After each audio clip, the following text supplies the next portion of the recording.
오늘 저녁은 잘 아시는 대로 김진혁 교수님이 최근에 출간하신 순전한 그리스도인 이 책에 대한 북토크입니다. 네, 뭐 루이스 좋아하시는 분들 너무 많으시고 또 김진혁 교수님 잘 아시는 분들도 좋아하시는 분들도 너무 많으실 텐데 그런 분들과 함께 또 이 루이스에 대해서는 또 이 한국에 루이스를 보급하는 데 크게 기여하신 두 분 또 같이 모실 수 있어서 오늘 홍종락, 이종태, 또 김진혁 교수님 세 분과 함께 정말 풍성한 이야기 많이 나눌 수 있을 것 같고요.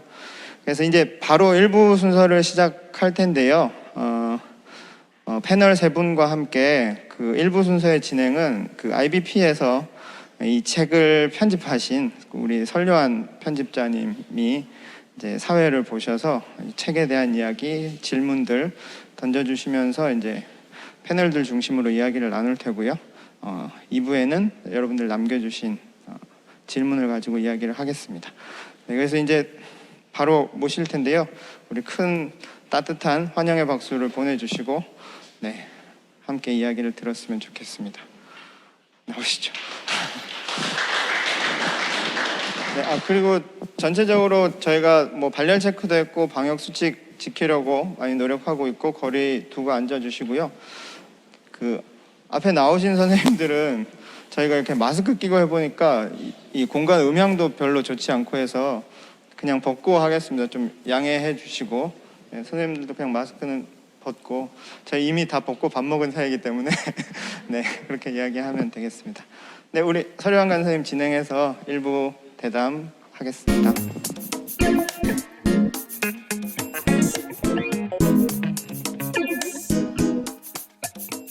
네, 안녕하세요. 저는 이제 1부 패널 대담 진행을 맡은 IBP 편집부의 설요한 간사입니다. 사실 저는 이제 편집을 했다는 이유로 이제 1부 진행을 맡아서 여기 있는데 아까 그러니까 저한테는 이제 당첨돼서 오신 분들이 생소한 분들이 많은데 이제 아시는 분들은 이렇게 루이스 덕후들이 많이 왔다, 이제 긴장이 된다, 이제 이런 말씀을 하시더라고요. 그래서 자격은 없지만 그래도 세 분의 대담을 방해하지 않는 선에서 잘 진행을 해보도록 하겠습니다. 일단 본격적으로 패널 대담에 들어가기 앞서서 저는 이제 오늘 오신 분들의 루이스 친밀도를 이렇게 궁금하더라고요. 그래서 잠깐 확인해 보고 싶어요. 그래서 조금 유치하더라도 그냥 답변을 해주세요. 나는 루이스 책을 한 권 이상은 봤다 하시는 분은 표현을 해주세요. 한 권 이상은 봤다. 나녀연대기는 한 권으로 치겠습니다. 네. 3권 이상 보았다. 5권 이상 보았다. 나는 책뿐만 아니라 혹은 책은 몰라도 섀도우 렌즈도 봤고 혹은 지금 상연하고 있는 이제 라스트 세션 같은 연극을 보았다. 점점 더 제가 여기 있을 필요가 점점 없어지는 것 같은데요. 아무튼 감사합니다. 오늘 나오는 여러 이야기들이 이제 우리가 루이스를 경험했던 그 기억들이랑 같이 이제 맞물려서 서로 이제 자극되는 시간이 되기를 바라면서 대담을 진행을 해 보겠습니다. 걱정인 게 저는 실은 이 세 분이 섭외가 딱 되고 그럼 이제 루이스 덕후 분들이 오시고 그럼 이제 루이스를 소개를 하고 싶은데 사실 출판사 직원으로서 이제 책에도 깔때기를 대야 되고 이제 그런 입장이라 좀 걱정되긴 하지만 이게 이제 두 자아가 이제 충돌하지 않기를 바라면서 진행을 해보겠습니다. 우선 세 분께서 각각 루이스를 어떻게 만나게 되셨는지 이제 루이스와의 첫 만남 혹은 뭐 계속되는 만남 이야기를 한 분씩 해주셨으면은 좋겠습니다. 먼저 진혁 교수님 먼저 해주시고 그다음에 이종태 선생님, 홍정학 선생님 이런 순서로. 루이스의 책에 대한 책을 썼다고 해서 이제 제가 루이스에 대해 특별한 만남이 있었나를 되돌아봤는데 인터뷰를 하거나 이제 이야기할 기회 있을 때마다 생각해봤더니 다 다른 계기를 대고 있는 걸 발견했습니다. 그래서 매번 조작된 기억을 가지고 그때그때 상황에 맞게 말씀을 드리고 있는 것 같은데 조금 전에 가장 최근 버전을 이제 말씀을 드리도록 하겠습니다. 네, 조금 전에 식사한 이후에 저희가 나눴던 이야기인데요. 그 라스트 세션이라는 그 연극이 나오고 있는데 그 원래 책이죠. The Question of God라는 그 책이 있고 한국에는 루이스와 프로이드라는 제목으로 번역된 책이 있는데 그 책에 대한 다큐멘터리를 이제 PBS에서 미국에서 만들었는데 그 다큐멘터리를 보다가 루이스와 이제 옥스포드에서 이제 산책하는 장면 어떤 배우가 이렇게 연기했는데 그 장면을 보고 저는 이제 루이스라는 사람이 그 한국에서 내가 알아왔던 사람과는 다르게 조금 재밌는 사람이겠다라는 그런 관심을 가졌고요. 그렇기 때문에 어떻게 보면은 루이스라는 개인보다도 루이스의 배경이 됐던 그 도시에 대한 그 인상이 더 저에게는 강렬했던 것 같고, 그래서 이제는 결국 저도 이제는 박사 학위를 하러 이제 공부를 하러 갈 때 그 도시를 선택했던 루이스 때문이 아니라 그때 봤던 그 인상이 좋아가지고 그 도시를 또 공부를 하게 됐던 그런 기억이 있습니다. 저는 이 정도까지만 하겠습니다. 네, 뭐 드라마틱한 첫 만남은 아니고요. 저는 신앙 그 중학교 때 뭐 이렇게 은혜를 받고 이제 신앙생활을 진지하게 시작했는데 저는 기독교 책에 어렸을 때부터 좀 많이 이제 관심이 가서 왜 고요터미널에 엠마오 서점도 있고 왜 기독교 서점이 지금도 있는지는 잘 모르겠습니다만 거기 자주 가서 하여튼 신앙 서적들을 많이 봤던 것 같아요. 뭔가 교회에서 좀 채워지지 않는 어떤 뭐 지적, 뭐 신학적, 뭐 그런 니들을 이제 그런 신앙 서적들 읽어가면서 섭취를 했던 것 같은데, 근데 그때 이렇게 책들을 읽어보니까 루이스가 많이 인용이 되더라고요. 그러니까 도대체 이 사람이 누구길래 이렇게 모든 목사님들이나 이렇게 웬만한 사람들이 인용을 할까? 이제 그런 호기심이 있다가 이제 대학에 이제 들어가서 이제 한번 루이스 책을 한번 읽어보자. 게다가 또 영문학 제가 전공이니까 루이스 영문학자이기도 하니까 과 내에 뭐 루이스 읽기 모임을 만들어서 신앙 서적도 읽지만 뭐 기독교 학회 비슷하게 루이스의 뭐 영문학자로서의 글도 같이 읽어보는 걸 한번 해보자. 후배들이랑 같이 읽어보기 시작했던 게 계기였습니다. 물론 이제 읽기 시작하면서 이제 빠졌던 거죠. 네, 빠졌던 거고.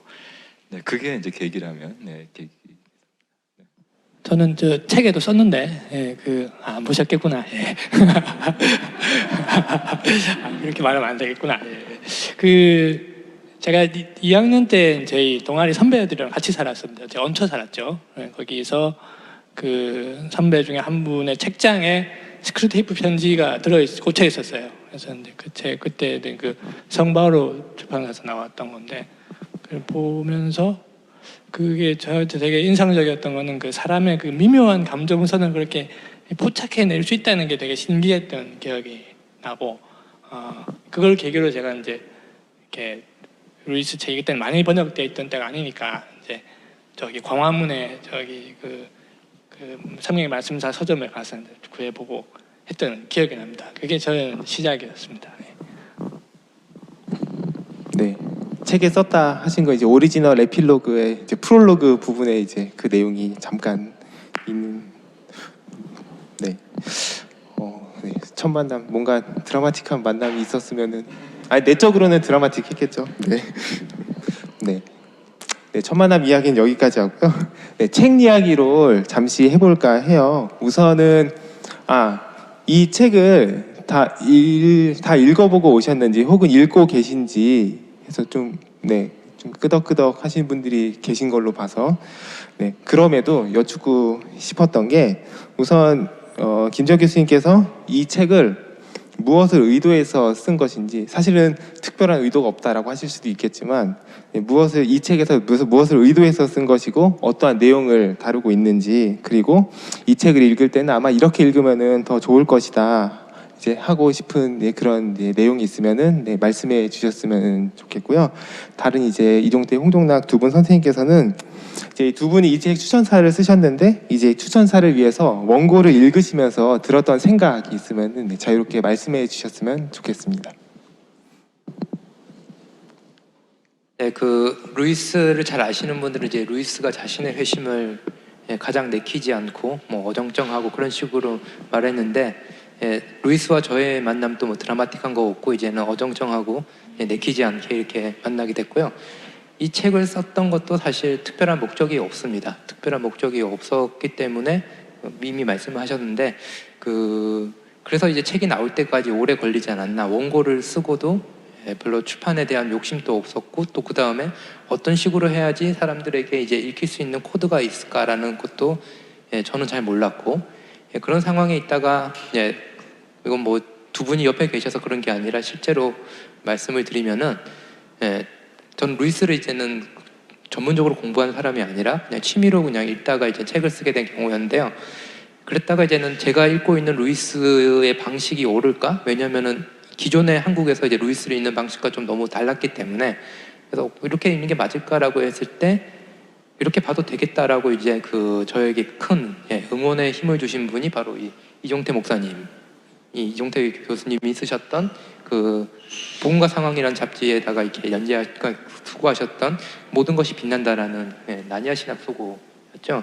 이제 그걸 보고서 이렇게 조금 이제 용기를 얻어가지고 이 책을 조금 구체화를 할 수 있었고요.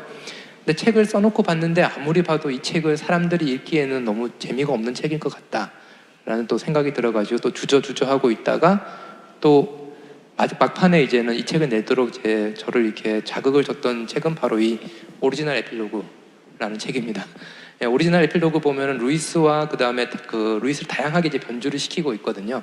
루이스 자체를 풀어내기도 하고 루이스와 다른 유명한 작가들을 또 비교하기도 하고, 이제 그걸 보면서 제가 볼 때 이제 제 글이 너무 딱딱하거나 아니면 무거워질 때마다 그런 양념 같은 게 조금씩 들어가 주면은 글을 읽기가 더 좋아지겠다라는 생각이 들어가지고, 그래서 오리지널 에필로그를 보고 그걸 한번 따라해보자라고 해가지고 썼던 게 이제는 책 중간중간에 있는 더 생각할 거리라는, 그게 그 오리지널 에필로그에서 또 영감을 받아가지고 쓰게 되었습니다.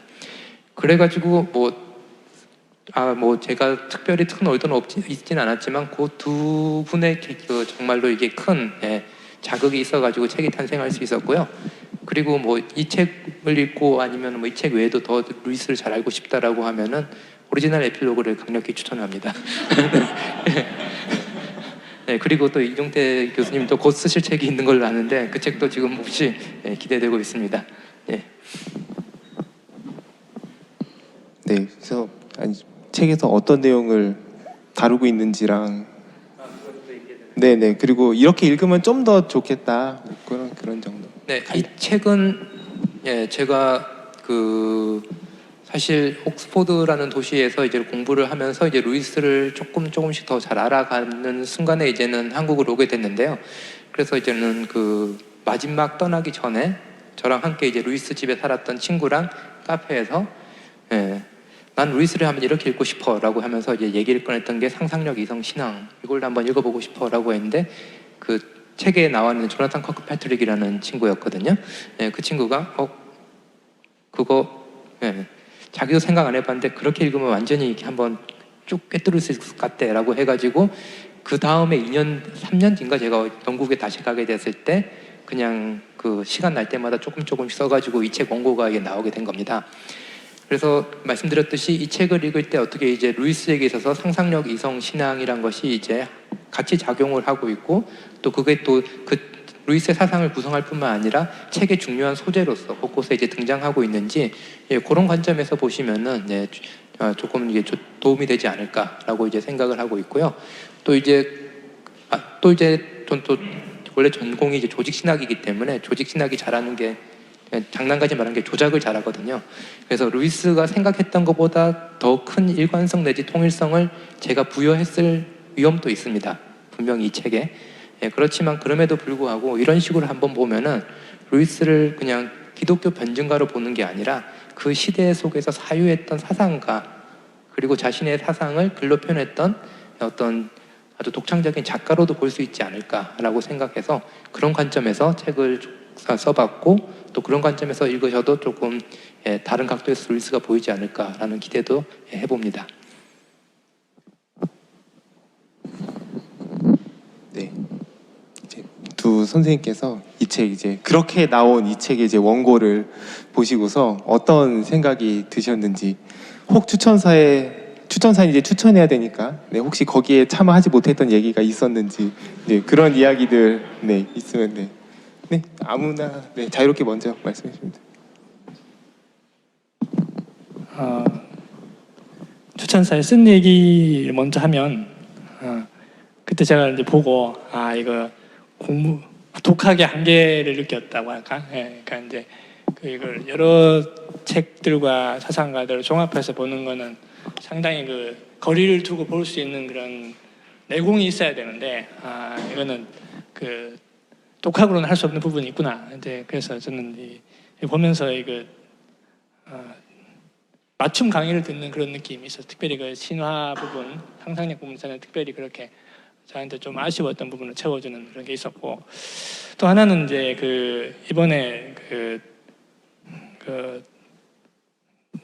기독교 색이라는 잡지에 서평을 하나 책에 서평을 쓰게 됐는데 아직 안 나왔습니다. 아직 안 나왔는데 그 부분에 제가 일부만 읽어보겠습니다. 스크루테이프 편지를 원용한 패러디라고 할 수 있겠습니다. 친애하는 신참에게 언젠가 이런 게 나올 줄 알았다. 그렇게 조심하라고 일렀건만 루이스 같은 일개인에 대한 일시적 관심 따위는 그냥 저도 제 풀에 식을 거라고 장담했던 게 누구더라? 이번 책은 내가 우려했던 관심이 곤란할 만큼 깊어지고 단단해지고 있다는 안 좋은 징후야. 전 집에 바퀴벌레가 한 마리 나오는 건 거기에 이미 수많은 바퀴의 알이 있다는 뜻이라고 몇 번이나 말해야겠나. 그런데도 그냥 책 한 권 나온 것뿐인데 뭘 그리 호들갑이냐고. 호들갑이라는 단어가 상급자에게 써도 되는 단어인가 하는 형식적 문제는 나중에 따로 손보도록 하지. 유감스럽고 걱정스러운 부분은 너의 안일한 상황 인식이다. 그래, 이 책이 왜 위험한지 설명해주마. 이런 것까지 시시콜콜하게 설명하게 만든 것에 대한 책임은 각오해야 할 거다. 그리고 이제 설명이 들어갑니다. 자세한 내용은 서평을 참고하시기 바라겠습니다.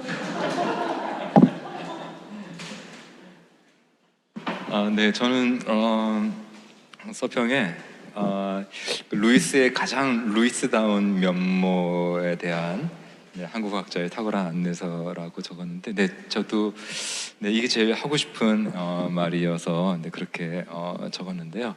그러니까 루이스는 참 다면적인 작가이잖아요. 다 이제 중요한 이제 면들이시지만 한국 교회가 그렇게 주목하지 않았던 면에 대해서 어떤 이성적으로 기독교를 변호한 이것도 훌륭한 루이스이지만 이제 상상력을 일깨워주고 특히 신화적인 상상력을 통해서 뭐랄까 현대 근대에 이렇게 좀 좁아진 세계를 넓혀주는 이런 그런 작가로서의 인문학자로서의 루이스의 면모를 그 학자 이미 우리가 알고 있는 학자적인 소양과 또 신학하시는 분들이 이제 좀 인문학적인 소양이 이제 부족할 수도 있는데 너무 신학적으로만 이제 하려고 뭐 좁은 의미의 신학적으로만 하지만 이제 우리가 알고 있듯이 김진혁 박사님은 인문학적인 소양을 바탕으로 해서 사실 루이스는 인문학자였거든요. 그러니까 사실은 신학밖에 모르는 사람은 좁은 의미의 이제 교리 이런 신학만 관심 있는 분들은 루이스를 보는데 한계가 좀 있거든요. 근데 이제 김진혁 박사님의 이 책은 그런 거를 인문학적인 그런 거를 바탕으로 깔고 한 이제 친절한 설명서라 정말 다시 한번 루이스가 더 제대로 읽히게 하는 계기가 됐으면 좋겠다, 될 것 같다 이런 생각이 들었습니다. 네, 또 다른 버전의 추천사를 써주셨네요. 혹시 또 다른 얘기가 있을까 했는데 그리고 홍정환 선생님 배우셨다고 했는데 사실 저는 오리지널 에필로그 읽으면서도 이게 덕후다 그런 생각 많이 했었거든요. 그래서 좀 하시고 싶은 얘기가 더 있을 것 같은데 이제 그런 생각을 잠깐 해봤습니다. 그리고 이제 사실 세 분께서 하신 답변이 지금 제가 준비한 다음 질문을 거의 이제 무효로 만들었는데요. 방금 이제 특히 이종태 목사님 말씀하신, 그러니까 저는 루이스에 관심을 갖게 된 게 일종의 되게 신학적 혹은 변증적인 계기였어요. 그러니까 기독교 믿을 만한지 모르겠다라고 한 이제 그런 회의가 있을 때 여러 가지 이제 작가들의 글을 찾던 와중에 이제 봤던 사람이 루이스였고, 뭐 그 당시에 엄청난 충격 그런 거는 아니었지만 은근하게 남아 있었던 것 같아요. 근데 이제 나중에 이제 다시 돌이켜 생각해 볼 때, 그리고 지금도 이제 이번에 준비하면서 이제 몇몇 루이스 관련 국내 이제 논문들을 봤을 때, 루이스에 관해서 이제 신학적 상상력 이야기를 하시는 분들이 좀 계시는 것 같더라고요. 근데 신학적 상상력인데 제가 들었던 뉘앙스는 사실 신학에 좀 더 이제 초점이 맞추어져 있는 그런 논의들이었던 것 같아요. 그러니까 뭐 루이스와 뭐 구원, 혹은 루이스와 변증, 혹은 루이스의 신학 적 무언가. 그런데 이제 제가 이 책을 편집하면서 느꼈던 거나 아니면 이제 제 과거를 반추했을 때 루이스를 좀 더 이제 다양하게 다층적으로 읽었으면 이제 읽을 수도 있지 않을까, 이제 그런 생각들을 했거든요. 물론 그게 이제 기독교를 변주하는 방식으로 나타나겠지만, 그래서 혹시 이제 이에 관해서 이제 연구자이자 덕후이자 예기치 못한 신학자로서 이제 혹시 이제 하실 수 있는 혹은 하시고 싶은 이야기가 있으면은 네, 조금씩 해 주셨으면은 좋겠습니다. 네, 이 순서로 가도 될 것 같은데요. 이종태 선생님부터. 네.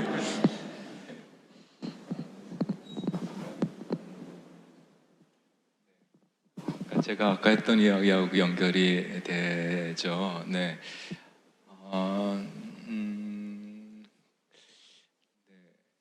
어떻게 얘기를 풀어가면 좋을까요?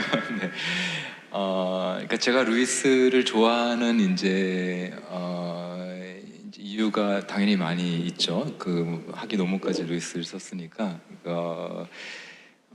이제 여러 가지가 있는데, 우리는 이제 변증가 그러면 이제 기독교가 make sense하다, 영어로 기독교가 말이 된다, 이제 이거를 이제 알려주는 사람이 말이 안 된다 이 공격하는 사람들에 대해서 기독교가 굉장히 make sense하다 이런 거를 이제 얘기해주는 사람이 변증가인데, 루이스는 그런 면이 있지만 이제 알리스터 맥크라스 잘 얘기했던 것처럼 루이스는 오히려 이 세상이 기독교의 눈으로 봤을 때 이 세상이 make sense 해주는 거죠. 왜 인간이 왜 꽃보다 아름다울 수 있고 준승만도 못할 수 있는지, 이렇게 이런 것들을 이제 기독교가 이해에 더 넘어서서 세상을 새롭게 보는 어떤 눈이라고 하는 것이 이제 우리 박사님도 쓰셨지만 굉장히 루이스한테 중요한 메타포잖아요. 중요한 거잖아요. 그러니까 세상을 새롭게 보는 눈을 주는 이제 작가로서의 루이스. 그러니까 기독교가 특정 교리를 변증한다기보다도 기독교 자체를 뭔가 새롭게 보고 또 기독교를 통해서 이 세상을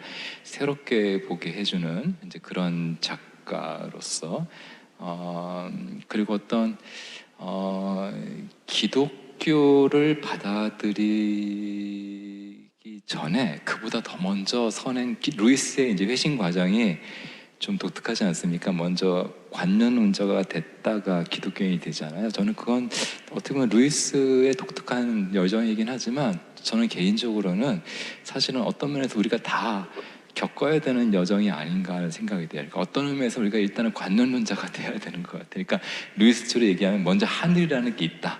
땅이 전부가 아니라 하늘이라는 게 있고 하늘을 그리워할 줄 아는 마음이 있어야 그 다음에 이제 하늘의 님으로서 하나님 신앙이 의미가 있는 건데, 많은 분들이 이제 관념론을 너무 이렇게 무시해버리고 이렇게 기독교 교리적으로만 가면 하나님 얘기는 많이 하는데 별로 이렇게 하나님 얘기 들었을 때 상상력이 일깨워지지 않는 거죠. 왜냐면 하늘에 대해서 꽂힌 적이 없어요.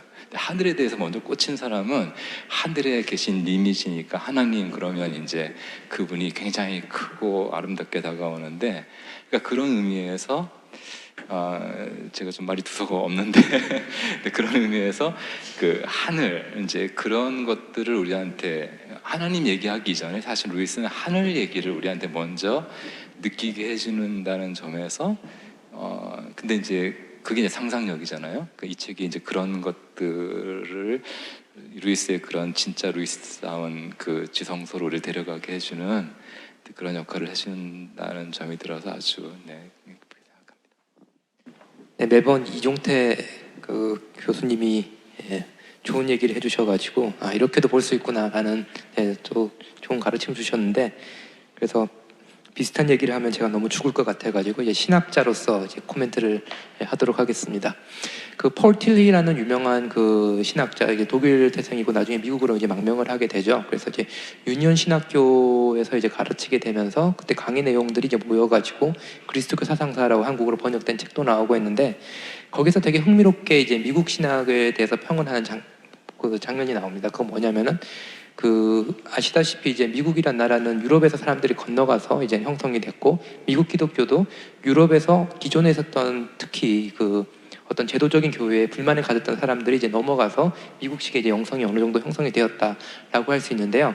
그 시기적으로 볼 때 미국 기독교가 그 이주를 통해 가지고 이제 형성이 되다 보니까 유럽에서 사람들이 겪었던 어떤 성장 과정을 겪지 못했다라는 게 이제 폴 틸리의 진단이고 그게 이제 미국 신학이 가지고 있는 미국 기독교가 가지고 있는 또 유럽 사람들이 이제 미국을 좀 이렇게 좀 그 높게 평가하지 않는 것도 있지만 약간의 미국 신학의 이게 깊이 없음 그리고 또 다른 한편으로 미국 신학이 악의 문제, 인간이 가지고 있는 이 그 혼돈, 악마성 이런 것에 대해서 제대로 평가하지 못한다라고 이렇게 얘기를 하고 있는데요. 그때 이제 틸리가 말하는 이 유럽이 겪었지만 미국이 겪지 못했던 이 성장 과정이 뭐냐면은 낭만주의라는 그 사조입니다. 그러니까 계몽주의까지는 겪었지만 미국은 그 다음에 이제 낭만주의 없이 이제 넘어간 사람들이 이제 만들어 놓은 그런 기독교와 교회이기 때문에 유럽인들이 갖고 있었던 낭만주의가 갖고 있는 어떤 그 무한에 대한 동경 그리고 자연과 인간 사이의 유기적인 관계 그리고 인간의 합리성으로는 설명될 수 없는 인간의 그 깊은 어두운 심년 이런 것들에 대해서 말할 수 있는 언어라든지 상상력이라든지 그런 것을 갖추지 못했다라는 건데요. 저 역시 이제 그런 조금 문제의식을 갖고 있었는데 루이스는 흥미롭게 양측면을 가지고 있는 사람입니다. 그래서 양측면을 완벽하게 가지고 있는 게 아니라 양측면을 자기 나름대로 놓지 않으려고 노력을 했고 그걸 조화시킨 사람이기 때문에 그래서 제가 이 책에서 이제는 루이스를 표현하기 위해 썼던 말 중에 하나가 낭만적 합리주의라는 그 표현을 썼는 게 그 루이스에게 있어서는 이 낭만주의적인 요소와 합리주의적인 요소 어떻게 보면은 시대적으로는 그 선후 관계이고 사상사적으로는 서로 대립될 수가 있지만 한 인간이 그거를 그 함께 가지고 있으려고 그랬고 그 두 가지를 자기 신앙과 글 속에서 떨어뜨리지 않았다라는 것 이게 제가 볼 때는 루이스가 다른 사상가들에게서 찾기 힘든 아주 중요한 기여를 자신의 글로써 남겨놓은 것이 아닌가라고 생각을 하고 그런 의미에서 제가 이제 루이스를 새롭게 이제 평가를 하게 되고 그게 또 제가 책에서 또 쓰고 싶었던 이야기 중에 하나입니다. 그래서 이제 그 이종태 교수님도 이거 상당히 강조하시는데 그 제엔주크트라는 그 독일어 개념, 동경, 무한에 대한 동경, 욕망 이런 것들이 다시 신학의 핵심어로 나올 수 있었던 것이 이제 루이스가 던져준 중요한 기여가 아닌가라고 생각을 합니다.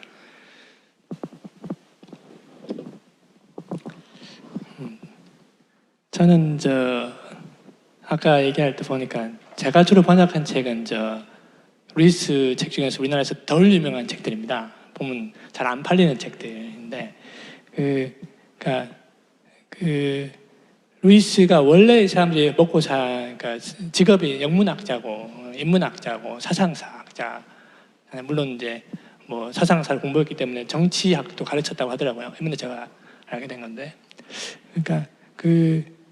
그러니까 문학을 공부하고 인문학자이기 때문에 이분의 관심은 인간이고 삶이었다는 거죠. 그러니까 신앙이 아니라 삶에 관심이 있었던 거죠.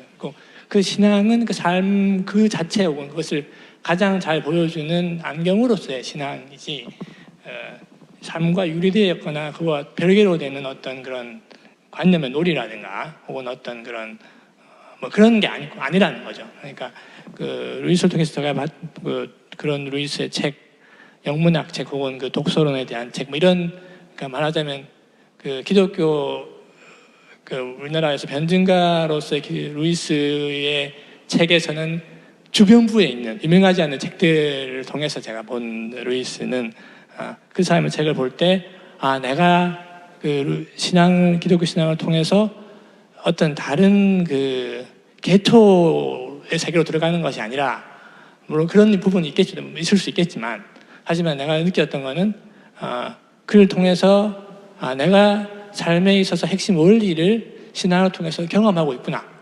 내가 이게 삶의 원리와 딴 이상한 그런 어떤 사회비적 행동을 하고 있는 게 아니구나라는 그런 확신을 갖게 해주는 게 저한테 굉장히 컸던 것 같고, 그리고 그래서 그 삶의 그 진리라고 하는 것은 종교적 진리가 따로 있고 무슨 사회적 진리가 따로 있는 것이 아닌, 인간의 진리가 따로 있는 것이 아니라 동일하신 하나님 앞에서 주어진 그 원리를 통합적으로 보여주는 그 부분이 저한테 되게 컸던 것 같고, 그게 좀 더 부각되면 좋겠다는 생각이 들었습니다. 네.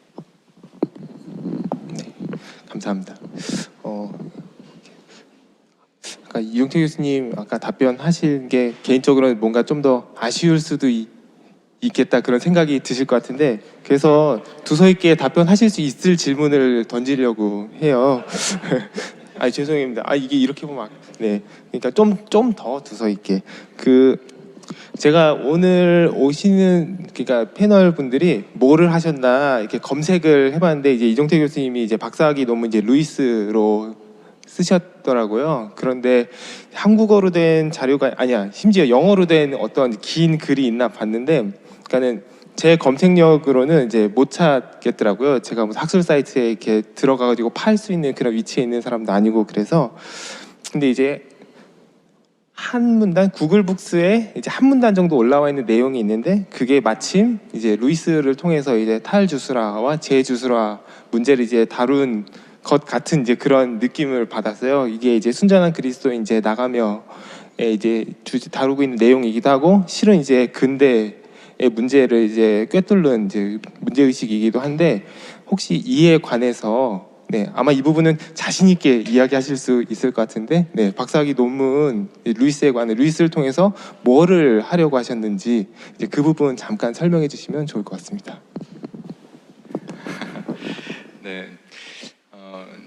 근데 하고 싶은 말이 너무 많아서 두서없는 얘기가 될 것 같은데, 네, 그냥 최대한 압축해서 얘기하면, 네, 저도 참 이제 김진혁 교수님뿐만 아니라 많은 분들이 이제 루이스를 이해하는 하나의 코드로 이제 탈주술화된 현대 세계에서 재주술화를 꾀한 작가로서 평하는 것이 뭐 특별한 얘기는 아닙니다. 루이스를 이제 인문학적으로 이제 평가할 때 이 세계에서 이제 과학의 발달과 계몽주의로 이제 원더와 매직을 쫓아내왔지만 이제 그걸 다시 이제 회복하게 해주는 작가인 거죠. 그렇다고 옛날 시대로 계몽주의 이전으로 돌아가자 이건 아니지만 어떻게 돌아갈 수 있느냐, 이제 그런 그 길을 이제 보여준, 크게 이제 상상력 같은 이런 것이죠. 그러니까 이 세계의 매직과 이제 원더를, 그러니까 제가 루이스를 좋아하는 가장 큰 이유는 이제 이런 측면에서 얘기하면, 다른 이제 뭐 신학 때 그러면 도전을 받기도 하고 뜨거워지기도 하고 막 이렇게 되는데, 루이스의 글은 뭔가 이렇게 이 세상에 대한 을 경외의 눈으로 보게 해준다는 거죠. 이렇게 세상이 달라 보이는 거죠. 그러니까 우리 보고 제가 흔히 하는 말인데, 달라져야 되라고 닥달하는 그런 설교나 그런 것들은 너무 많이 듣고 있지만, 그게 아니라 그냥 그 사람 글을 읽고 나서 세상을 보면 그냥 세상이 달리 보이는 거죠. 그냥 달라지라고 닥달하지 않아도 세상이 달리 보이니까 내가 조금씩 달라질 수 있는 이제 이런 것인데요. 그래서 큰 주제는 과학의 이름으로 또 이성의 이름으로 이제 원더를 쫓아낸 이 세계에 기독교 안에 있는 세계관 중에서 특별히 어떤 성사적인 세계관이라고 하는 말이 있는데, 쉽게 말하면 물인데 그냥 물이 아니라 예수님이 이 세상에 성자께서 몸을 담그신 거룩한 물, 그게 세례수잖아요. 그런 거, 그리고 똑같은 포도주이지만 예수님의 포도주이기만 한 것은 아니고 특별한 더 이상의 의미가 있는 거죠. 성찬식 때. 또 빵도 그냥 빵이 아니라 예수 그리스도의 몸이라고 하는 그런 어떤 리얼리티를 가지고 있는 빵이잖아요. 그러니까 이 세상 모든 만물을 그런 눈으로 보게 해주는 세계관이 이제 기독교 안에 내재하고 있다는 거죠. 그러니까 우리가 너무 근데 기독교가 이제 이렇게 지성사를 공부해 보면, 아까 김진혁 교수님도 얘기하셨지만 너무 이렇게 낭만주의를 제가 이제 크게 배웠는데 정말 그런 것 같습니다. 특별히 낭만주의를 그냥 건너뛰어버리면 그냥 사실은 기독교라고 하지만 너무 모던적인 세계관하고 잘 맞는 거예요. 그러니까 모더니티의 짝인 거죠. 그러니까 너무 지극히 모던적인 방식으로 이 세상을 보는 건데 하나님 얘기만 하니까 다른 점은 있지만 근데 그게 아니라 뭐 어떻게 보면 낭만주의라는 게 약간 이렇게 폄하되는 말을 쓰여서 그렇지만 뭔가 이렇게 낭만적으로 그렇게 세상을 바라보는 눈을 기독교가 이제 심어준다는 거죠. 네. 근데 그런 이제 기독교 안에 내재하고 있는 성사적인 상상력을 우리가 배울 때 이제 우리의 삶이 풍성해지고 이제 그리스도께서 이 세상에 가져오신 그 풍성한 생명을 누릴 수 있지 않나 이제 이런 생각이 제가 제일 하고 싶은 말 중에 하나이긴 합니다. 거의 영어로 500페이지 가까이 있는 내용을 이제 요약하시느라 네. 감사합니다. 이 내용 그 순전한 그리스도인 결론부와 관련지어서 혹시 김재혁 교수님 하실 이야기가 있을까요? 방금 이종태 교수님 하신 이야기와 덧붙여서. 이종태 교수님께 제가 조금 죄송하다는 생각은 들었습니다. 요거 쓰면서. 왜냐면은 더 잘 풀어내실 수 있고 더 독창성이 있으신 건데 이제 제가 여기 어쭙지 않게 조금 이렇게 적어가지고 네, 그래서 많이 동감을 하고 있고 그러고 있는데요. 사실 이게 루이스의 독창적인 생각이라기보다는 제가 여기도 각주에 자랐지만 19에서 20세기로 전환될 때 그 영국의 그 독특한 이제 그 신학이 발전이 되게 돼요. 그래서 이제는 저희는 이제 루이스 전기라든지 이런 걸 보면 오스틴 파러라는 이제 루이스 친구 나오고 순전한 기독교에서도 그 도움을 주고 있는데 이제 그런 분들이 사실 루이스보다 더 이게 그 원대한 비전을 가지고 신학적으로는 그 성사적인 그런 기독교 이해를 제시하고 했던 그런 분들입니다.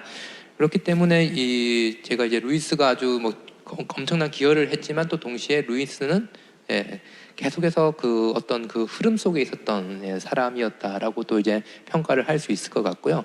그리고 그런 의미에서 이제 루이스에 대해서는 뭐 또 아주 그 저희가 참고를 할 수 있는 좋은 자료이긴 하지만 또 동시에 그 모습을 좀 보려면은 루이스를 둘러싼 사람들도 저희가 조금씩 알아야지 그 너무 이제 루이스 주의로 흘러가는 것을 조금 이제 경계할 수 있지 않을까라는 생각은 들고요. 그런 의미에서 루이스를 일때 제가 책에도 마지막에 적어놨지만 이제 뭐 제주스라 이런 비전들이 아주 뭐 아름답고 독특하고 또 시대에 던지는 분명한 메시지도 있지만 그렇지만 우리가 이제 루이스를 읽어야 하지만 또 루이스에게 매이지 않아야 될 이유가 바로 이제 거기에 있다라고 이렇게 제가 이렇게 마무리를 지었던 그런 이유도 거기에 있습니다.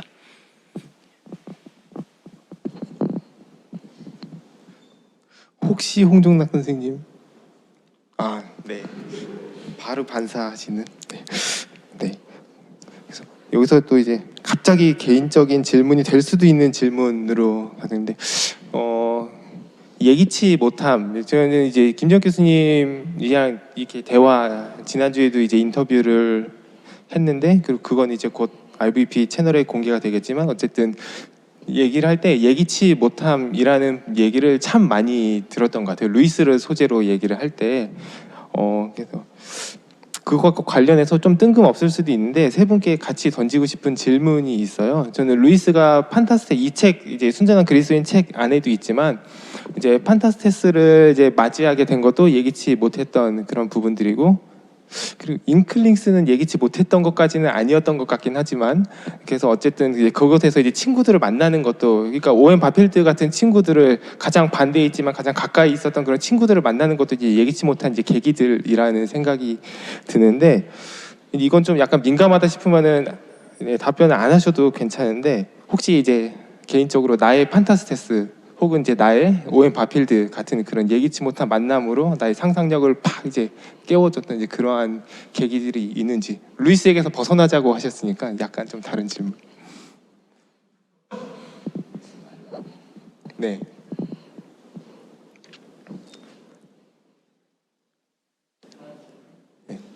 반 루이스적인 질문일 수도 있습니다. 예기치 못한 우연에 의한 만남이었는데 자꾸 뭔가를 만들어서 얘기해달라고 하니까 죄송합니다. 뭐 죄송할 건 없고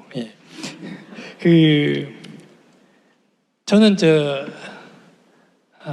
군대에서 루이스를 그때 번역이 안 돼 있던 영어 책들을 갖고 이제 군대에서 그 시간도 많이 없고 제가 그걸 쭉쭉 읽어 나갈 실력이 있었던 것도 아닌데 그걸 그러니까 조금씩 곱씹어 볼 수 있었던 시간도 있었던 것 같아요. 그리고 이제 특별히 제가 그 군대에서 뒤쪽에서는 이제 전방에 있었는데 그때 제가 그 루이스의 자서 회고록을 그때 봤었거든요. 보면서 거기서 gat혀 있는 그 루이스의 그 학창 시절이 공감이 됐는지 모르겠으나, 근데 그러니까 그런 그때 겪었던 느낌들이 저한테는 루이스가 그 군대 시절을 좀 풍요롭게 만들었던 기억으로 남아 있어요. 그러니까 물론 좀 이렇게 재는 것도 있었겠죠. 딴 사람들 앞에서 영어 책 보고 있으면 좀 있어 보이는 그런 마음도 있었겠으나, 뭐 그런 것만으로 제가 그렇게 오래 볼 수는 없었을 테니까. 그래서 루이스의 책들이 저한테는 이제 기독교가 상상력과 이성의 무덤이 아니다라는 확신을 주었던, 그래서 저한테 굉장히 의미가 있었던, 저는 여전히 상상력이 부족하고 이성적이지 못하지만 이것은 기독교 때문이 아니고 내가 더 갈 수 있는 기력이 있구나라고 볼 수 있게 해주는 그런 거였고, 저의 오원 버필드라고 하면 이제 그러니까 루이스는 기본적으로 논쟁을 좋아하는 사람이었지. 그러니까 자기가 잘하기도 하고, 그러니까 근데 저는 논쟁 별로 안 좋아하거든요. 그러니까 이게 맷집이 좋아야지 할 수 있는 건데. 근데 이제 저한테는 이제 제가 결혼한 이후로는 제 생각이나 글 같은 걸 항상 저희 아내에게 한번 검증을 받습니다. 그래서 아내의 반응이 너무 싸늘하면 이제 버리는 거죠. 그러니까 이제 썼다가 그러니까 제가 제일 많이 하는 말이, 글을 주고 하는 말이 된다 안 된다만 말해라. 그럼 이제 그 영 표정이 안 좋거나 반응이 안 좋거나 그러면 이제 버리는 것도 있고, 그렇지 않으면 이제 체크해주면 할 수 있는. 사람마다 다를 것 같아요. 루이스도 그런 논쟁을 즐기는 사람이었기 때문에 오원바빌 같은 친구가 절친이 될 수 있었고, 저 같은 사람은 그런 사람 만나면 원수가 됐겠죠 아마. 저한테는 이제 아내 정도면 충분하다 생각을 저는 하고 있습니다. 네.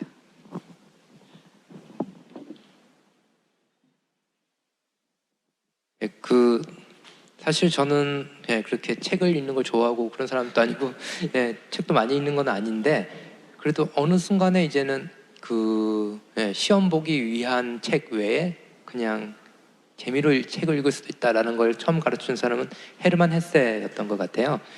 그렇지만 또 헤르만 헤세를 열심히 읽었던 건 아니고요. 그냥 그것도 일회성으로 끝났고, 근데 기본적으로 이제 제가 조직신학 전공자이고 이제는 뭐 자라난 배경은 이제 장로교이고 칼뱅주의 신학이었지만 계속 칼뱅주의 신학이 좀 불편하게 느껴졌던, 그 하나님의 뭐 주권을 너무 강조하고, 그리고 오히려 제가 더 이제 마음에 와닿았던 거는 이제 뭐 루터교나 이제 성공회에 있는 하나님이 자기를 스스로 이렇게 힘을 내려놓으시는 그런 기독론, 케노시스 기독론이라고 하죠. 그런데 이제 더 끌리고 그런 이유가 뭘까라고 생각했는데, 우연히 집어든 책이 있었습니다. IBP랑 인터뷰할 때도 그럴 때 바람의 검심이라는 만화책이 있었거든요. 거기 보면은 바람의 검심, 일본의 역사 속에서 막부에서 이제는 유신체제 넘어갈 때 자객으로 활동했던 한 주인공이 이제 혼란기가 끝난 이후에 자기의 칼날을 뒤로 뒤집어 가지고 자신의 힘을 다른 사람을 구하기 위해서 사용하는, 이제는 그 책 내용이 그냥 일본을 우연히 들었는데 이제 그 책을 좋아하게 됐고, 그 책에서 약간 케노시스적인 걸 제가 이제 발견을 했던 것 같아요. 그래서 그게 이제는 제가 이제는 하나님의 속성 이해하는데, 그런데도 이제는 강한 칼뱅주의보다도 이제 성공회적이거나 루터교적인 걸 더 좋아하게 되고, 이런데 좀 영향을 많이 주지 않았나라는 그런 생각을 해봅니다. 그래서 사실 상당히 저를 어느 하나에 이제 몰두하게 만들었고 또 저에게 영향을 많이 준 그 사례라고 이제 말씀을 드리고 싶습니다. 네, 저는 그냥 간단히 얘기하겠습니다. 대학 때 루이스에 푹 빠지기 전에 어떤 책을 읽은 게 있는데, 제가 루돌프 오터 성스러움의 의미, 그 책을 우연히 봤는데 다 이해한 건 아닌데 정말 뭔가 루이스가 판타스테스 읽었던 것처럼 뭔가 깨달았다기보다는 뭔가 그 전에 느끼지 못했던 어떤 필링을 느낀 거죠. 성스러움의 의미라고 하는 고전적인 이제 종교학 책인데, 그래서 이제 그때까지는 제가 루이스는 그냥 변증가, 내가 이제 대학생 때는 약간 이렇게 지적으로 기독교력 변화 이런 데 관심이 있는 것 같아요. 기독교가 뭔가 딸린다, 지적 이런 생각이 있어서 그런지 뭔가 이렇게 루이스를 이제 그런 걸 도와주는 사람 정도로, 저도 이제 그때는 그 정도로만 이제 루이스를 생각했었는데, 근데 이제 그 성스러움의 의미를 책을 보고 굉장히 뭔가 이렇게 색다른 아주 느낌을 이제 받았어요. 종교성이라고 하는 것이 그게 나쁜 게 아니에요. 저는 근데 보험지 관계에 커가지고 종교는 약간 나쁜 단어였거든요. 기독교는 종교가 아니다, 뭐 복음이다 그래가지고. 근데 종교성도 별로 이렇게 좋은 뉘앙스를 가지고 있는 단어가 아니었는데, 그 종교성, 종교적 세계관이라고 하는 것이 그게 그런 뜻만 있는 게 아니구나, 이게 굉장히 중요한 거구나, 이제 그런 거를 이렇게 배웠는데, 나중에 루이스를 더 깊이 나가면서 이제 루이스도 나중에 알고 보니까 그 성스러움의 의미라는 책에서 굉장히 큰 영향을 받았더라고요. 두 개 이렇게 마치 만나면서 시너지 효과가 되면서 저한테 굉장히 중요한 그런 계기가 되긴 했었습니다. 네, 아내 바람의 검심, 네, 루돌프 오토, 네, 네, 네, 저한테도 예기치 못한 답변 네, 이었고요. 제가 이거 준비하면서 어떤 키워드를 가장 많이 생각했나 봤는데, 아무래도 상상력인 것 같아요. 추천사, 여기 이 책에 추천하신 분들도 상상력, 오늘 얘기 나왔던 이야기 중에서도 상상력이란 키워드가 굉장히 많이 나왔던 것 같은데, 그래서 오히려 저는 역으로 들었던 그런 질문, 생각인데, 그러니까 내용 소개해 달라는 건데요. 사실 이 책의 이제 3장이 상상력이고, 이제 뒤에 이제 4, 5장은 각각 이제 뭐 이성, 자연법 혹은 이제 계시 이해에 관한 부분인데, 사실 이것도 이제 상상력으로 쭉 이해를 할 수도 있겠지만, 그래도 이제 4장 같은 경우에 특별히 이제 자연법 혹은 루이스의 인간 이해 같은 부분이 좀 강하게 드러나 있고, 이제 5장은 이제 루이스의 계시 이해에 관한 부분이 좀 강점으로 나타나 있는 것 같아요. 그래서 그런 내용들 또 이제 잠깐 소개를 해주시면은 네, 좋을 것 같아요. 좀 그냥 내용 소개해달라는 건데 질문이 길었고요. 왜냐면 이제 이종태 선생님도 이제 하실 말씀이 있을 것 같은데, 왜냐면 이제 인간 폐지도 번역을 하시고 고통의 문제도 번역을 하시고 하시면서 이것과 관련해서 루이스의 인간 이해에 관한 그런 부분들에 관해, 혹은 자연법, 도덕법 그런 부분들에 관해서 하실 수 있는 얘기가 있을 것 같아요. 굳이 이거를 끄집어내는 이유는 상상력 부분을 계속 얘기하면은 이 책에 있는 내용 중에 일부를 못 다룰 수도 있지 않을까, 그런 생각이 들어서 네, 이런 질문을 이제 던져 보았습니다. 네, 홍 선생님도 이 부분에 관해서 하실 수 있는 이야기를 네, 해주셨으면은 좋겠고요. 근데 우선은 김지혁 교수님, 이종태 선생님, 그리고 홍정학 선생님 이 순서로 네, 답변해 주셨으면 좋겠습니다. 네, 사실 제가 이제 그 상상력과 신화를 이렇게 묶었고, 네, 그리고 이 이성, 실천 이성과 이제 자연법을 묶었고, 그리고 이제는 그 신앙과 이제 성서를 묶었을 때 사실 이게 그렇게 잘 맞아떨어진다라고 생각은 했지만, 또 동시에 이제 그것으로 이제는 또 완전히 또 다 이렇게 설명이 되지 않는 부분도 있었고, 그래가지고 이제 제가 영국에서 이제 친구들이라든지 아니면 루이스 전문가들한테 이렇게 해보면 어떻겠냐라고 많이 물어보고, 그러면서 저 검증을 받으면서 네, 그 도식을 이제 만들었는데요.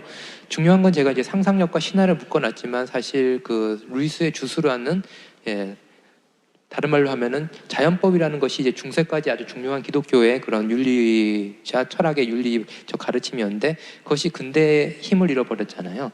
그것 역시도 루이스는 이제 주술화를 통해서 그것을 재찾으려고 그랬고, 그리고 이제 성경을 보는 법도 이제는 너무 이제 뭐 역사 비평이라든지 뭐 이제는 아니면은 뭐 일반적인 이제 문학 비평 방법을 통해 가지고 성경을 보는데, 또 루이스는 그것을 다시 상상력을 통해서 그 성경 해석학 자체를 이제 주술화를 시키려고 했고, 그런 의미에서 이제 주술화라는 거는 제가 상상력과 신화만 묶어놨지만 사실 그 전체를 아우른다라고 할 수가 있을 것 같고요. 그 다음에 이제는 또 이 책을 쓰게 된 중요한 계기 중에 하나는, 이 책을 원고는 있었지만 출판을 할까 말까라고 막 고민을 했다가 출판을 한 중요한 계기 중에 하나는 이제 폐기된 이미지가 출판이 되면서 그러면 해도 되겠다라는 생각이 들었던 그런 것도 있습니다. 그래서 정말 그 수고 많이 하셨던 번역인 것 같아요. 왜냐하면 저도 그 루이스를 알기 위해서 영국에서는 루이스 전문가들한테는, 예를 들어서 한국에서는 루이스 뭐 읽을까요? 그러면은 순전한 기독교부터 읽으십시오, 스크루테이프 편지부터 읽으세요 그러는데, 영국에서 전문가들한테 얘기하면은 거의 다 폐기된 이미지부터 읽으라라고 하거든요. 근데 또 그렇기 때문에 제가 도전을 했지만 또 처음부터 끝까지 읽기 너무 어려웠던 책이 바로 이 폐기된 이미지인데, 그게 번역이 됐기 때문에 그러면 내가 이런 식으로 책을 써도 더 사람들이 더 깊이 있는 독서를 할 수 있겠다라는 생각이 들어서 이 책을 쓰게 됐고요. 거기서 이제 루이스가 상상력에 대해서, 독창성에 대해서 아주 중요한 말을 하는 부분이 나옵니다. 그건 뭐냐면은 지금 어느 교육에서나 상상력, 독창적, 비판적으로 하라라고 이렇게 얘기를 하고 있는데, 루이스는 중세인들에게 있어서 독창성은 자기가 뭔가를 억지로 해서 끄집어내는 기발한 것이 아니라 뭐냐면은 그 옛 세대들이 했던 그 위대한 업적들, 거기에 대해서 감사를 하고 거기에 존경을 돌리는 그런 일이 좋은 그 상상력의 근원이 될 수 있다라는 거죠. 어떻게 보면 이제 상상력을 지나치게 강조를 하다 보니까 그 기발하다와 상상력을 저희가 너무 동의어 비슷하게 사용하고 있는데, 그게 아니라 오히려 그 자기를 스스로 이제 낮춰가지고 과거에 있었던 것들의 가치를 알아볼 수 있는, 거기서 나오는 상상력이야말로 이제 제가 볼 때는 무엇보다도 힘이 있고 또 무엇보다도 색깔이 이제는 다채로운 상상력이 될 수 있지 않을까라고 생각을 했고, 그래서 아마 제가 책의 인용도 그 부분 폐기된 이미지에서 중세인들의 독창성은 독창적이지 않으려고 노력해 있습니다. 그 문구와 함께 제가 이제는 이 책을 시작한 것도 그런 이유 때문에 있습니다.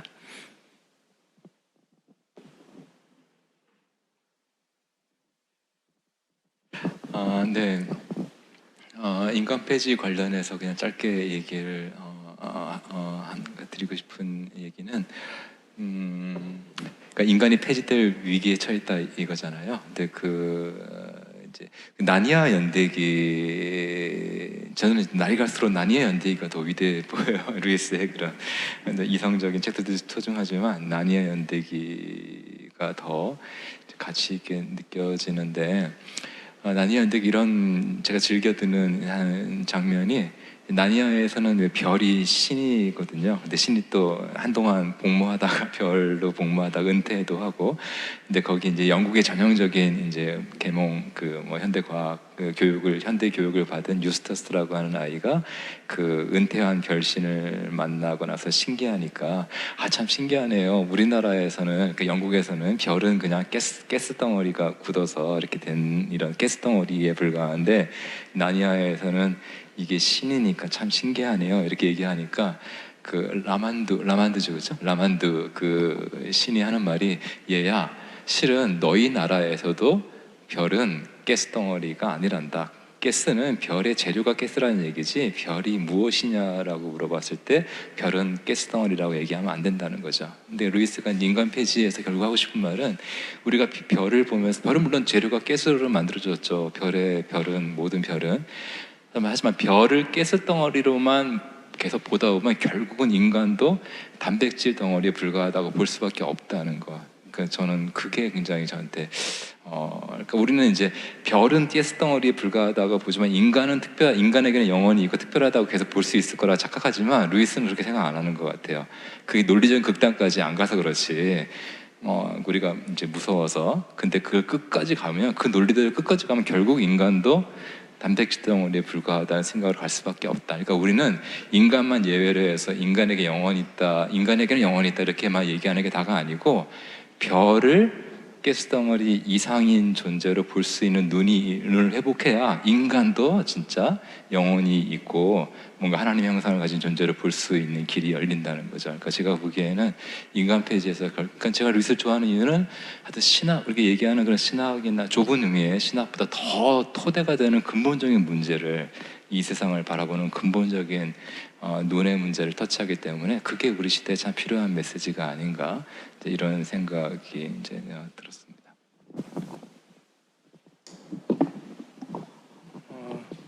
그럼 저는 이성 얘기를 해야 될 것 같은 느낌이 드는군요. 그러니까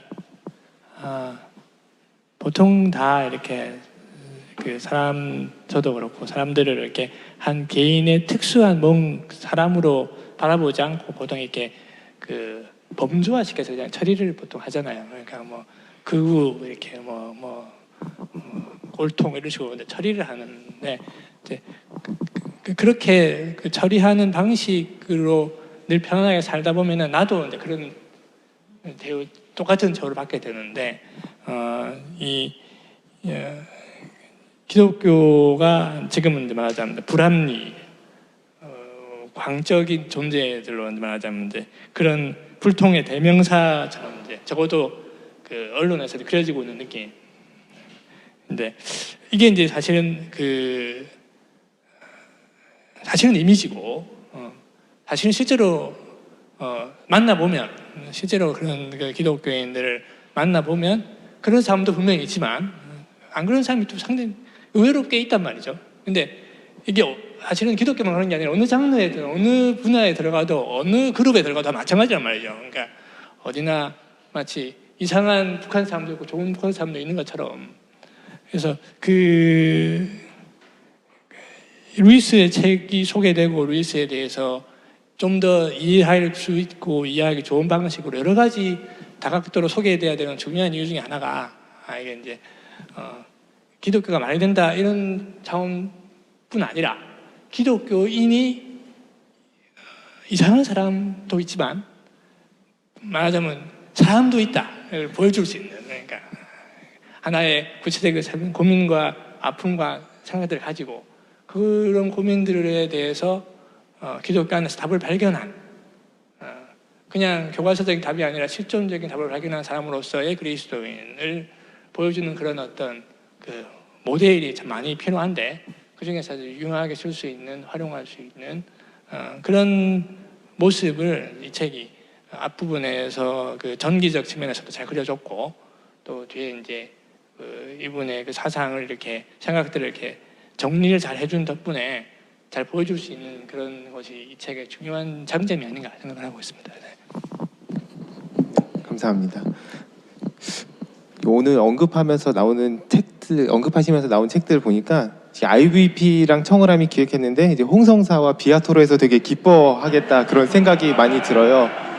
그리고 저 개인적으로도 실은 편집하면서, 물론 그 이전에도 이제 루이스를 번역해 오신 여러 출판사들이 있겠지만 가장 최근에 이제 그 두 출판사가 대표적인데, 개인적으로도 되게 감사했던 게 이 순전한 그리스도인 안에 그 이 책 본문 내용도 그렇고 더 생각할 거리의 내용도 그렇고 그동안 한국에 출간되었던 많은 이제 루이스 책에 굉장히 이제 주석 같은 느낌, 해설 같은 느낌을 굉장히 많이 받아서 저 개인적으로 되게 고무적으로 읽었거든요. 그래서 이제 새 출판사가 같이 기뻐하는 결과가 나왔으면 좋겠다, 이제 그런 생각이 들었고, 특히 이제 그 과정에서 물론 이제 다른 분들도 많이 기여를 하고 번역을 해주셨지만 특히 이제 홍동락, 이종태 선생님의 기여가 각별했다, 네, 그런 생각이 들어서 좀 감사한 마음이 들었습니다. 다음 이제 질문은 거의 제 순서는 거의 마지막인데,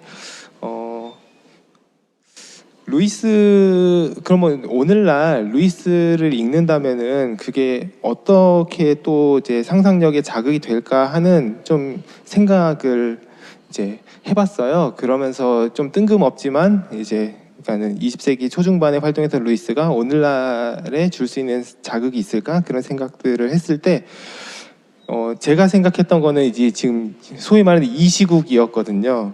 이 이제 뭐 코로나 시국, 뭐 이런 시국 관련해서, 혹은 이제 과학이라고 하는 것이 다시 세계 제2차 대전 이후에 이제 근대화 과학에 대한 이제 반성이 있었지만 다시 이제 과학적인 세계관이 이제 그 나름의 합리성과 굉장한 설득력을 가지고 다시금 이제 오늘날의 우리의 세계관을 이제 장악하고 혹은 이제 구성하고 있을 텐데, 이제 최근 이제 21세기 들어서 왔던 이제 논의 중에 무슨 인공지능, 그리고 인공지능이 만들어내는 특이점, 혹은 이제 유발 하라리로 대두되는 이제 뭐 인류의 새로운 전환, 뭐 이제 그런 부분들이 우리의 상상력을 많이 이렇게 자극하고, 이렇게 잠식이란 표현은 좀 어울리지 않는 것 같고 자극을 많이 하고 있는 것 같아요. 굉장한 설득력을 가지고 있기 때문에. 근데 이러한 이제 그런 이제 정황들이 있고, 또 이제 이 시국, 언택트, 코로나, 이런 뉴 노멀, 이제 이러한 말들이 이제 회자되는 이제 가운데 좀 약간 추상적이어서 좀 죄송하긴 한데, 루이스라고 하는 20세기 초중반 사람의 아이디어를 가지고 오늘날 다시 이렇게 생각을 해보면은 어떤 점에서 받을 수 있는 자극이 있을까 이제 그런 게 좀 궁금합니다. 실은 아까 홍정학 선생님께서 굉장히 소개할 게 있다 하면서 말씀을 해주셨는데 그 부분들 좀 소개해 주셨으면 좋겠고 두 분 이제 교수님들도 네, 하실 말씀 있으면 해주셨으면 좋겠습니다. 제가 이렇게 적극적으로 나섰던 건 아니고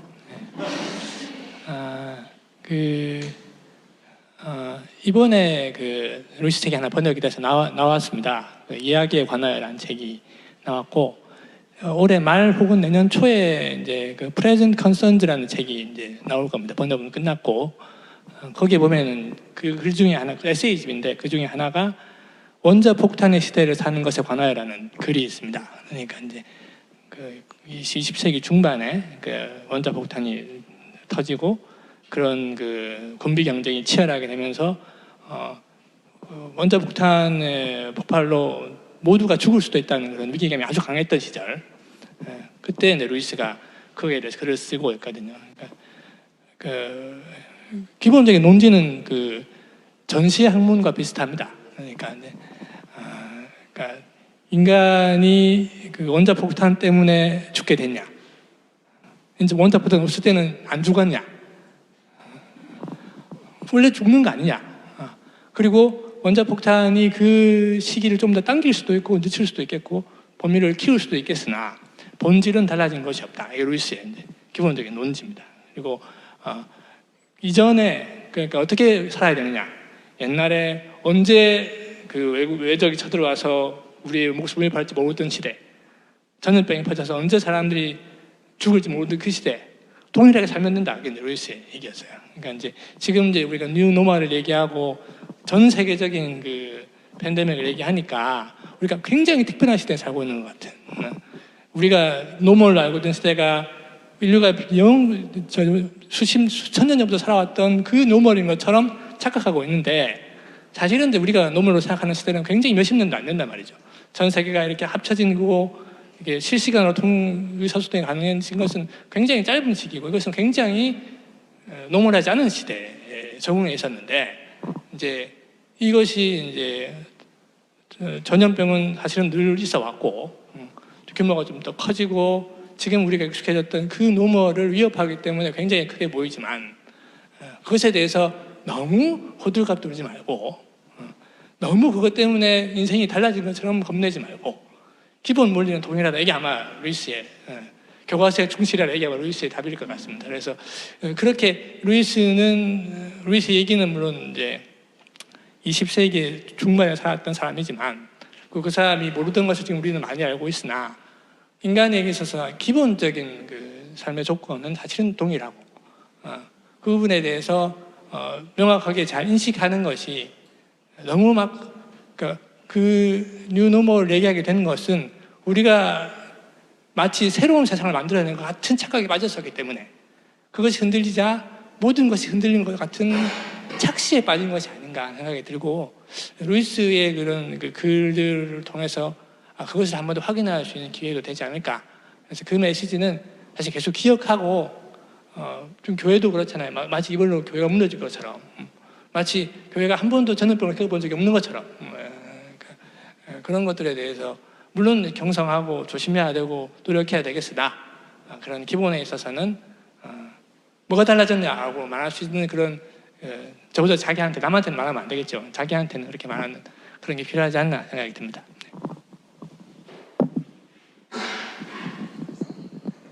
네. 토스를 다시 네. 하실 얘기가 있으면 하고 없으면 제가 받으려 그랬는데. 네. 괜히 잡았다는 생각이 들긴.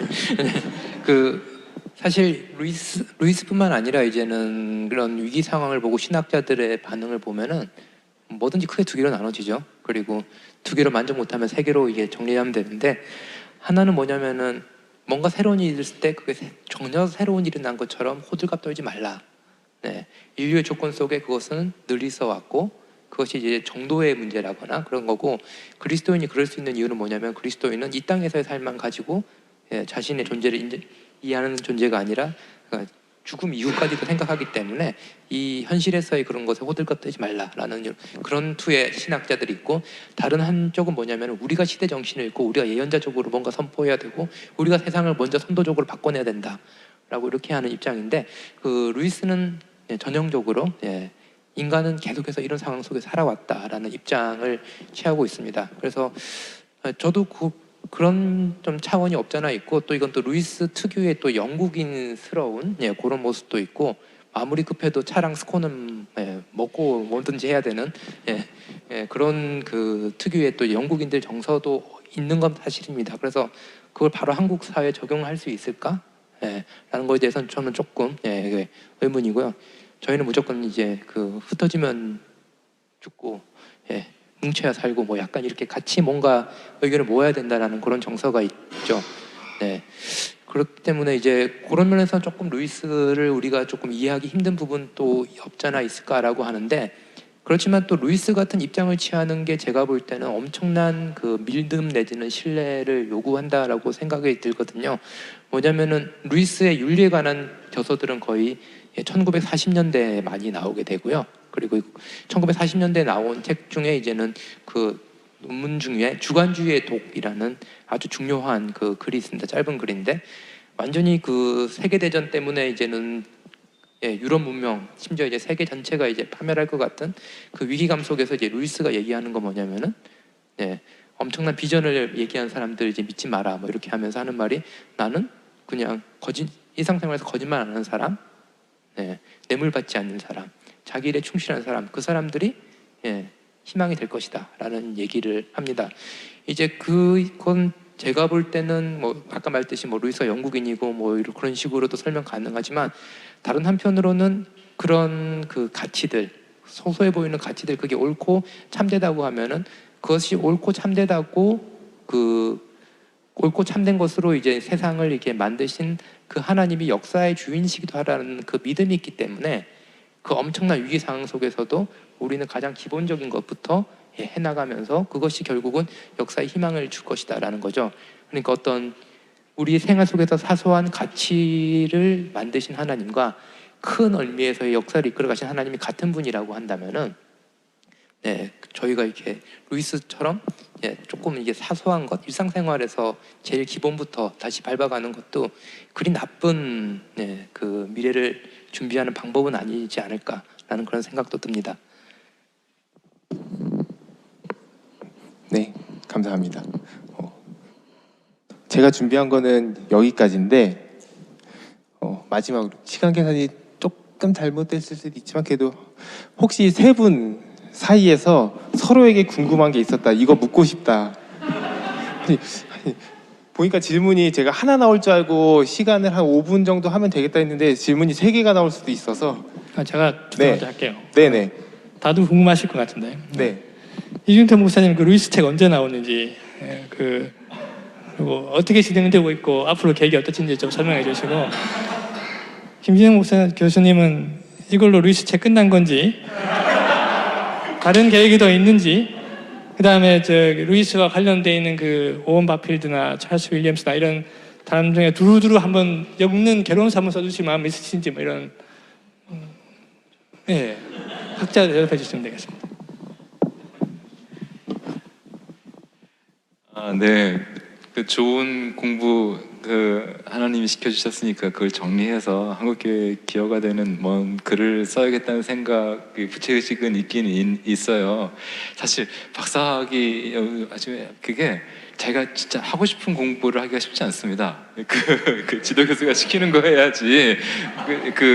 그렇군데 전 진짜 럭키한 케이스예요. 정말 하고 싶은 주제를 가지고 실컷 한 거죠. 그러니까 사실은 정말 그 럭키하고 감사해서 부채의식도 있고 해야 되는데, 루이스 글을 써야 되고 계약도 이미 했고 뭐 했는데, 루이스 글을 루이스에 대해 글 쓰는 것보다 루이스 글을 읽는 게 더 재밌어서 지금 뭘 좀 하다가 또 딴 거 하고 있고 잊어버리고 자꾸 그러고 있어요. 근데 앞으로는 정말 쓸 생각은 있습니다. 계획은 있고 게으름도 있고 또 그래서 아무튼 써야죠. 써야죠.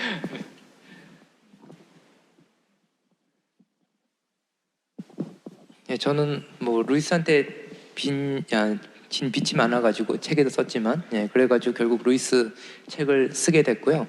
그래서 이 책을 쓰고 제가 늘 말한 게 이제 빚 갚은 기분이다 내지는 이제 체한 느낌이 이제 사라졌다라고 해서 아마 루이스 관련해서는 이제 더 글을 이제 안 쓰지 않을까라는 그런 생각은 가지고 있고요. 뭐 강의 같은 경우도 이제 제가 말씀 계속 드리지만 제가 루이스 전문가가 아닌 상황에서 이제 너무 강의를 많이 해왔기 때문에 이번 기회 통해서 이제는 제가 아니라 다른 분들이 이제 전문가들 옆에 계시니까 이렇게 좀 루이스에 대해서도 저보다 더 전문성 있는 분들이 예전 가지신 분들이 하시면 좋겠다라는 생각은 제가 늘 하고 있었고요.